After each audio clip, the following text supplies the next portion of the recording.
خالد اور ساجد دو بھائی تھے۔ خالد کی عمر 16 سال اور ساجد کی عمر 14 سال تھی۔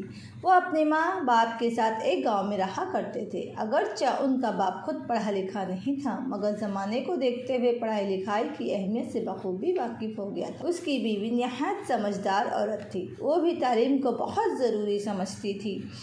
اسے بچپن میں خود بھی پڑھنے لکھنے کا بہت شوق تھا، مگر حالات کی وجہ سے وہ پرائمری پاس کر کے گھر میں بیٹھ گئی تھی۔ دونوں نے صلاح مشورے کے بعد اپنے دونوں بچوں کو تعلیم حاصل کرنے کے لیے ان کی خالہ کے پاس بھیج دیا تھا، جو اپنے شوہر اور بچوں کے ساتھ ایک قریبی شہر میں رہتی تھی۔ خالد اور ساجد اپنی خالہ کے بچوں عارف اور طارق سے گھل مل گئے تھے۔ یہ چاروں بچے دل لگا کر پڑھتے تھے اور فارغ اوقات میں کھیل کود کے ساتھ ساتھ اچھی کتابیں بھی پڑھا کرتے تھے۔ کتابیں پڑھنے کی وجہ سے ان کی معلومات میں بہت اضافہ ہو گیا تھا، جس کی وجہ سے بہت سمجھدار ہو گئے تھے۔ ان کے سالانہ امتحانات ختم ہو گئے تھے اور نتیجہ آنے تک سب بچوں کو چھٹی دے دی گئی تھی۔ خالد 9ویں اور ساجد 8ویں جماعت میں تھا۔ اسکول بند ہوئے تو دونوں بھائی اپنے خالو اور خالہ سے اجازت لے کر بس میں بیٹھ کر اپنے گاؤں آ گئے۔ ان کے جانے کا سن کر عارف اور طارق اداس ہو گئے تھے۔ انہوں نے تاکید کی وہ جلد سے جلد واپس آنے کی کوشش کریں۔ دونوں بھائی گھر پہنچے۔ انہیں دیکھ کر ان کے ماں باپ بہت خوش ہوئے۔ رات کو باتوں ہی باتوں میں ان کی ماں نے انہیں بتایا کہ گاؤں میں سخت خوف و ہراس پھیلا ہوا ہے۔ کوئی رات ایسی نہیں گزرتی جب گاؤں کے کسی رہائشی کا ایک آدھ مویشی غائب نہ ہو جاتا ہو۔ جس جگہ سے جانور غائب ہوتا ہے وہاں زمین پر بڑے بڑے پنجوں کے نشانات ہوتے ہیں۔ ان نشانات کو دیکھ کر ایک کھوجی نے بتایا تھا کہ یہ شیر کے پنجوں کے نشانات ہیں۔ اس اطلاع نے گاؤں میں خوف و ہراس پھیلا دیا ہے۔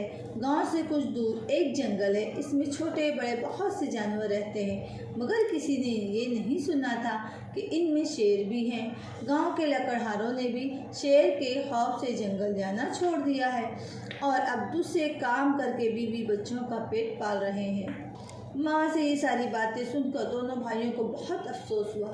گاؤں کے لوگ بےحد غریب تھے، اکثر کا تو گزر بسر مویشیوں پر ہوتا تھا۔ دونوں بچے نہایت ذہین اور بہادر تھے۔ انہوں نے سوچا کہ وہ گاؤں والوں کی مدد کریں گے اور کسی ترکیب سے شیر سے ان کو نجات دلائیں گے۔ گاؤں آنے کے اگلے روز وہ صبح کے وقت اپنے گھر کی چھت پر چڑھے ہوئے تھے۔ ان کے کانوں میں محلے کے ایک گھر سے شور کی آوازیں آنے لگی۔ یہ آوازیں خالہ جنت کے گھر سے آ رہی تھی۔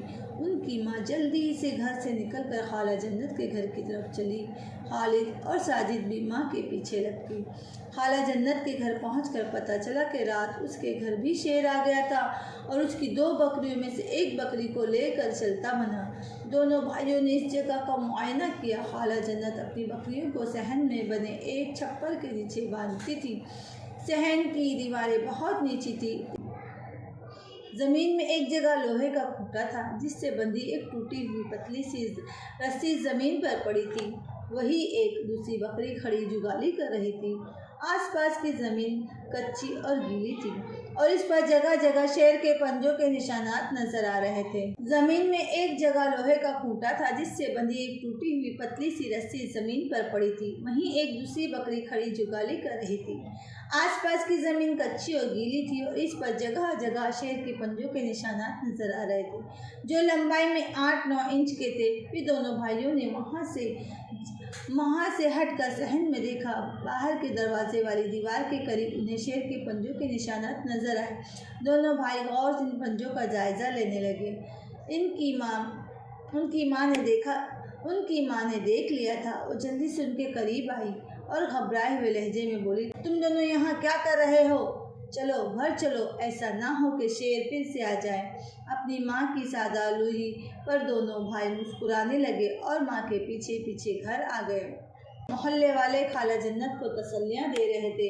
دونوں بھائی گھر آ کر پھر چھت پر چڑھ گئے اور اسی واقعے کے متعلق باتیں کر رہے تھے کہ اچانک انہوں نے گلی میں ایک ٹیکسی داخل ہوتے دیکھا۔ ٹیکسی ایک گھر کے سامنے رکی۔ یہ شیر جان کا گھر تھا۔ شیر جان کو دونوں بھائی بچپن سے جانتے تھے۔ وہ اسی گاؤں میں پیدا ہوا تھا۔ وہ بہت غریب تھا۔ ان بھائیوں کی معلومات کے مطابق 2-3 سال سے گاؤں کے لوہار کے پاس کام کرتا تھا۔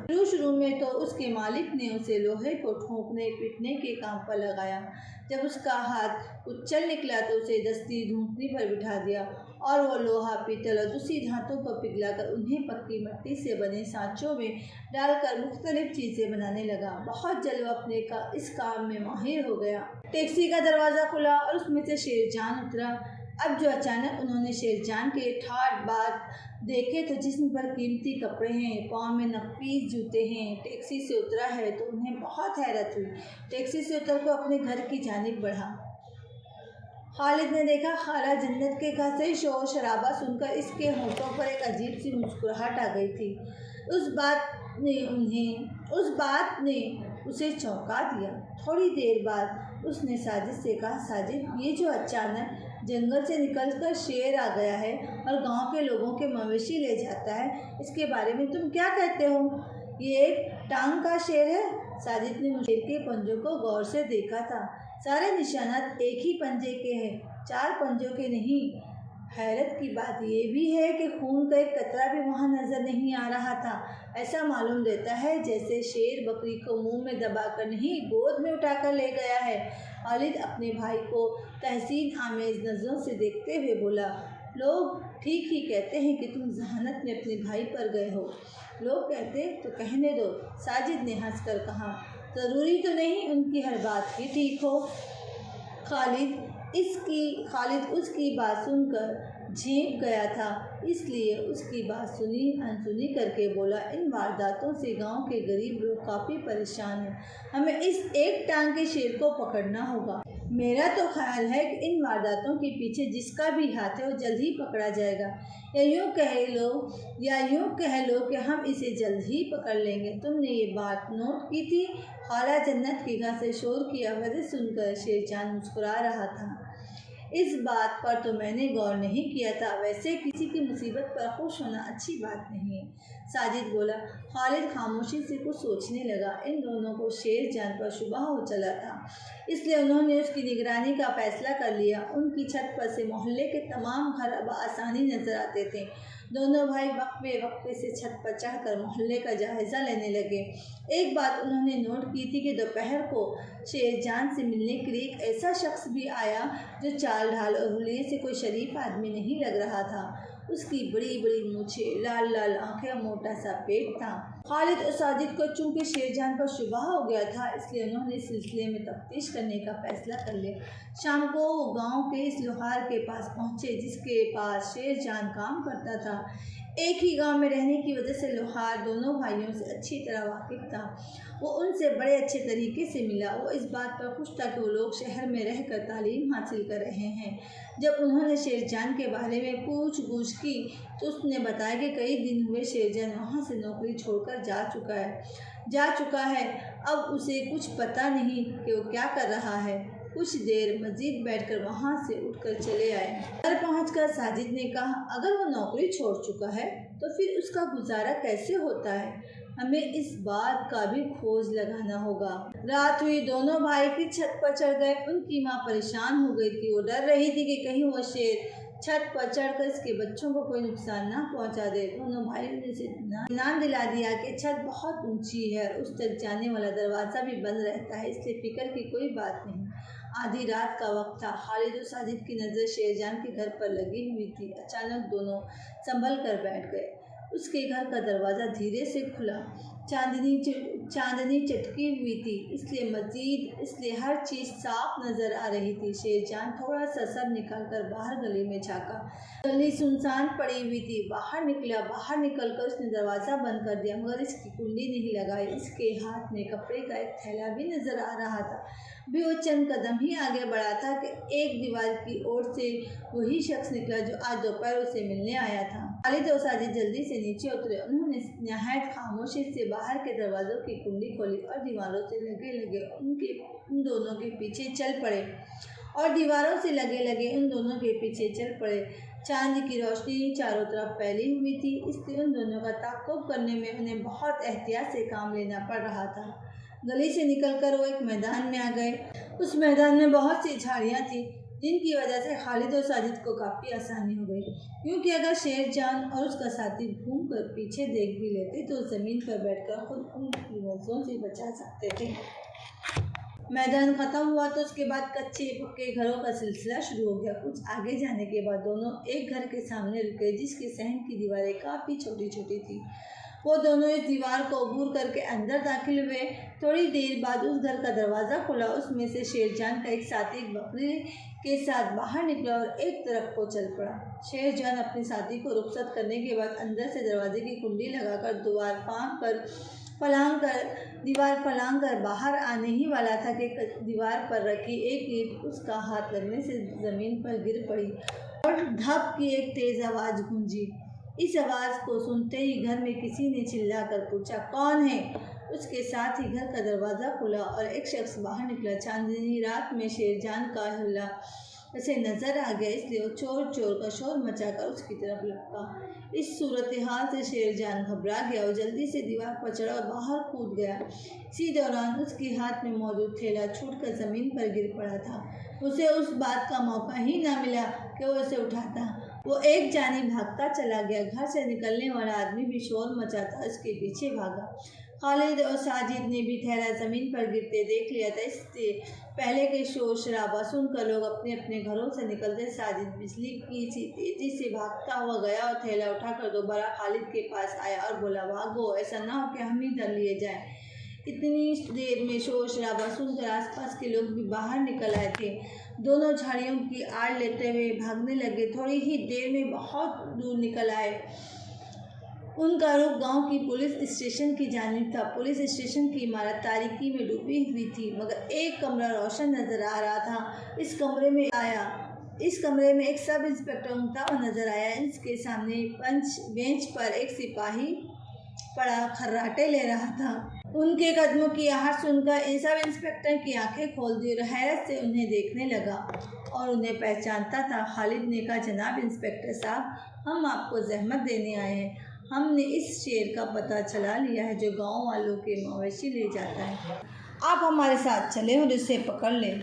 शेर का नाम सुनकर सब इंस्पेक्टर की सिट्टी गुम हो गई। वो कुर्सी पर संभल कर बैठते हुए बोला, मैं शेर को कैसे पकड़ूंगा? मैंने अपने अफसरों से कह दिया है कि वो किसी तजुर्बाकार शिकारी को भेजे ताकि वो शेर को मार सके। मैंने आज ही चिट्ठी लिखी है।